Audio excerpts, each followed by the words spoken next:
احنا علاش رانا اليوم هنايا؟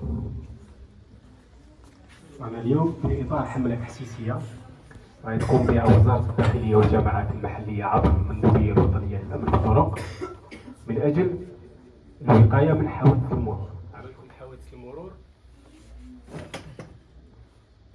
كل سنه، رانا كل عام تقريبا 3500 قتيل، اكثر من 20,000 جارح ضحايا حوادث المرور كل عام. وهذا راح يكلف اولا خسائر في الارواح، ثانيا ايضا يكلف الخزينه العموميه تاع الدوله، راح يكلفها اموال باهظه. عملك حادث مرور، كيصرى حادث مرور ماشي غير تما برك خلاص اكسيدون قال كاين جرحى كاين موتى خلاص، لا، كاين تبعات لحادث المرور.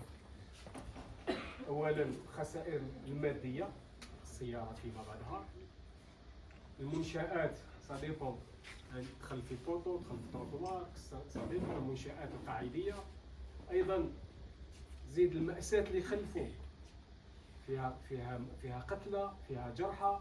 القتلى هذو تلقى الاب ربما كان رب عائله، اذا كان مات الاب العائله هذيك شكون يتولاها؟ شكون يقوم بها؟ يتامى وثكالى. اذا كان فيه جرحى، الجرحى هذو صديقوا على الجرح بالنسبه للخطوره تاعو، كاين يكون اعاقه مستدامه. شكون يتكلف المصاريف تاع هاد الجرحى؟ هذه كاع على عاتق الدوله. المنظمه العالميه للصحه تقول بانه 3% من الدخول القومي للبلد يروح غير لضحايا حوادث المرور.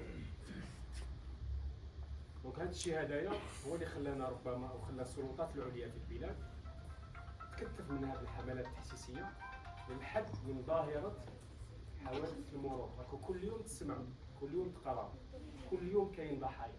تقريبا في اليوم راهم يموتوا لنا 10 كل يوم.